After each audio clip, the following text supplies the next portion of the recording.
Ya, silakan masuk Pak. Ya, permisi Pak. Ya, oh iya Pak. Bapak aja ya. Iya nih. Dok. Ya, Duduk ya dok. iya duduk silakan duduk. Nah, Bapak Ajay kemarin bikin janji sama saya ingin konsul terkait konseling pasien DM ya Pak ya. Iya dok. Ya. Jadi hari ini kita akan konseling pasien DM. Ya kita sharing-sharing aja lah, biar nanti Bapak Ajay bisa tahu bagaimana manajemen penyakit yang dialami Bapak, diabetes, secara baik agar tidak terjadi hal-hal yang bersifat fatal apa ya. Iya. Ya. Oh, dok. Tadi dari rumah sini naik apa Pak? Ya biasa dok, ngegojek aja dok. Oh, dekat ngegojek. pokoknya. 2 kilo kan. Oh iya, di sendirian Pak ya? Iya.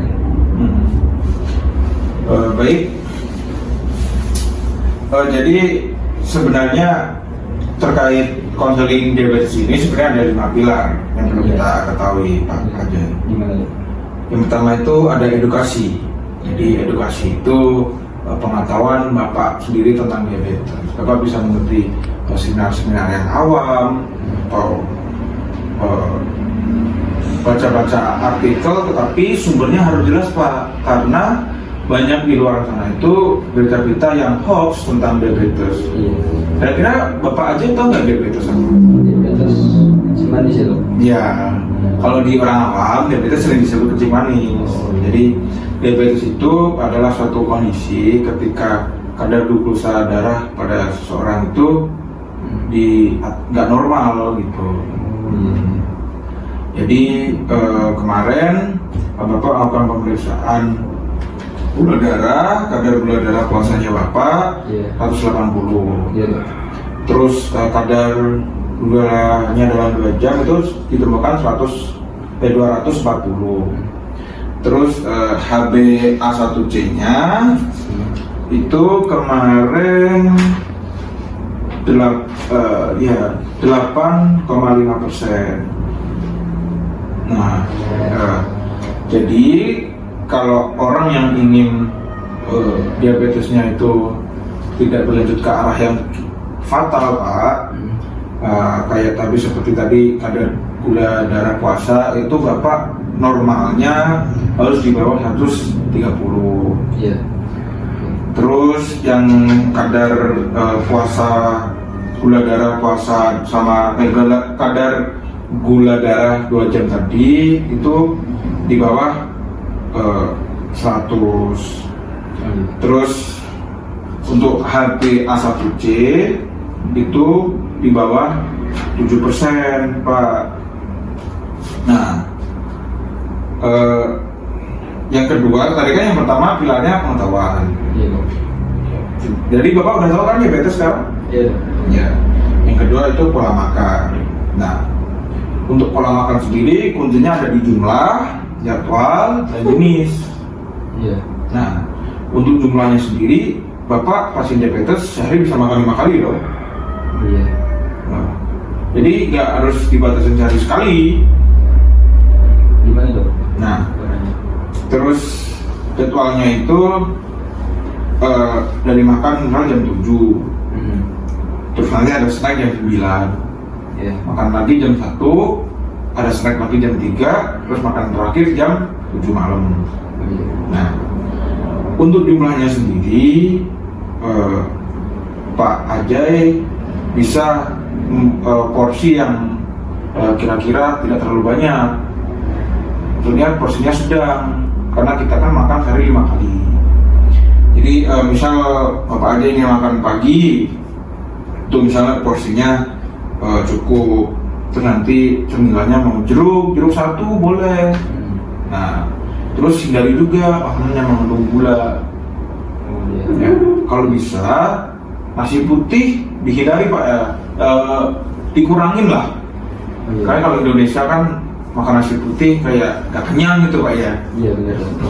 Terus makanan yang berlemak, minyak-minyakan, seperti itu juga harus dihindari.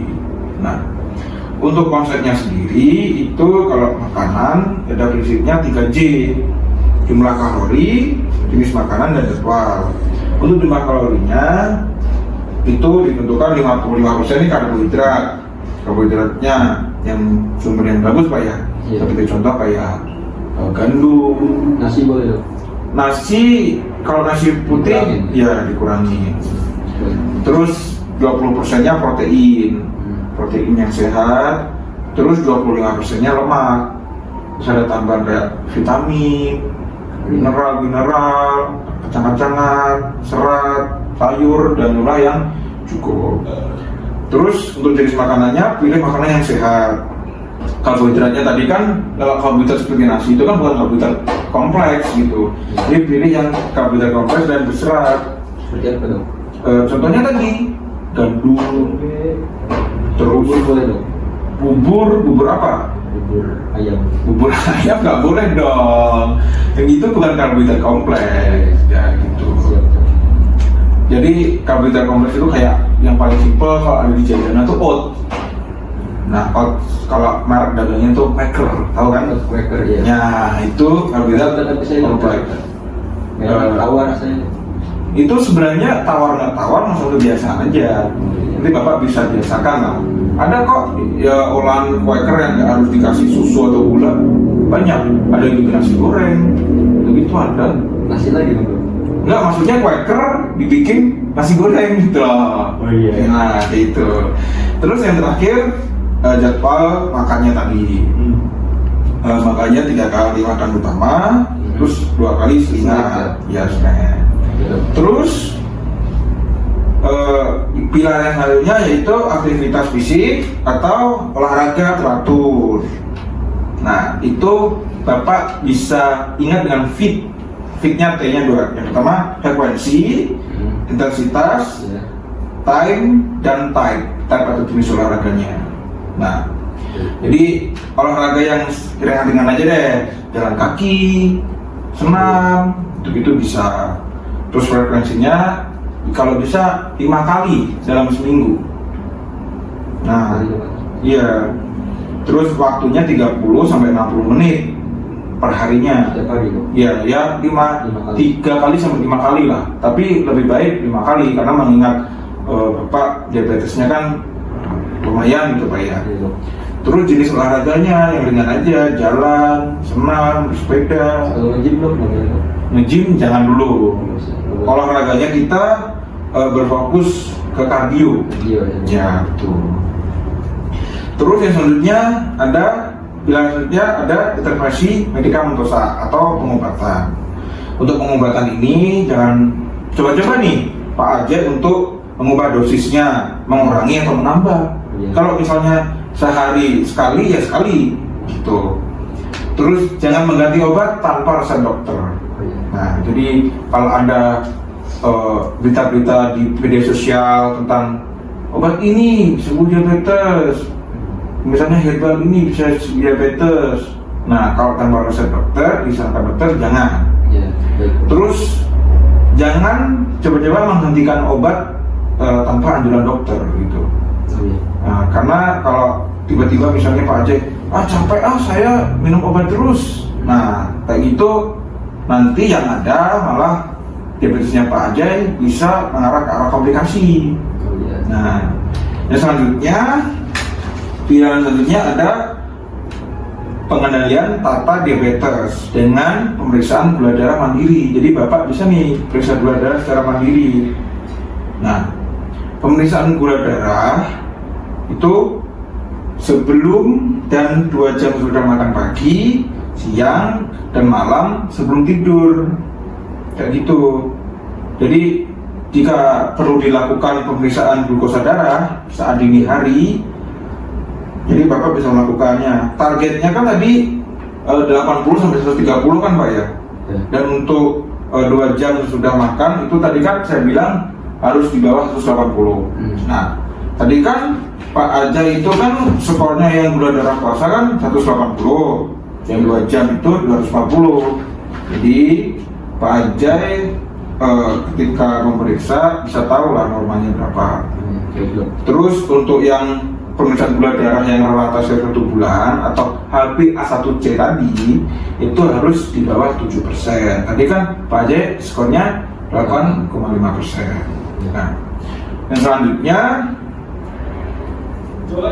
melakukan edukasi tentang komplikasi diabetes, contohnya komplikasi kronik terkait stroke, penyakit jantung, koroner, pembuluh darah, perifer, dan sampai istilahnya retinopati atau neuropati, nefropati itu yang di kakinya hitam-hitam tuh loh Pak. Oh, iya. Nah itu bisa sampai diamputasi kan? Iya. Nah kayak gitu. Jadi Pak Ajay juga perlu tahu terkait komplikasi diabetes. Jadi Itu. Pak Ajay sekarang udah tahu kan bagaimana diabetes, bagaimana manajemennya, terus komplikasinya. Iya dok. Ya. Betul, dok. Jadi mulai hari ini Pak Ajay bisa terapkan apa yang saya bilang tadi. Iya, siap dok. Kalau ada apa-apa, Pak Ajay bisa hubungi. Nanti saya kasih WA saya. Iya, siap dok. Siap. Ya. Cukup untuk hari ini Pak, ada ditanyakan lagi? Sudah cukup dok. Ya, udah jelas Pak ya? Ya, jelas. Ya. Terima kasih Pak. Terima kasih. Sehat selalu Pak ya. Ya.